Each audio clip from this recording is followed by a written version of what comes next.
На фронті зоопарк. В мережі з'явилися кадри верблюда, який розлігся біля бліндажа двогорбого. Ймовірно, окупанти використовують для логістики, припускають в соцмережах. Де саме знято ці кадри, невідомо. Напередодні Сили оборони Півдня опублікували відео російської кавалерії. Окупанти вирушили на штурми верхи на конях. Пояснюють це їхніми колосальними втратами техніки. Про використання ворогом кінноти на Добропільському напрямку повідомляв і командир сил безпілотних систем ЗСУ Роберт Мадяр-Бровді. Ну і росіяни не тільки використовують тварин у штурмах, а ще й відверто з них знущаються.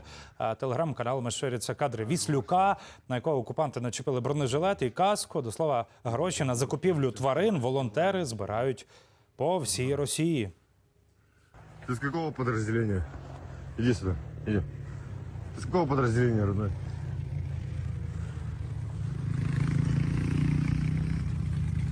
Ты штурмовик?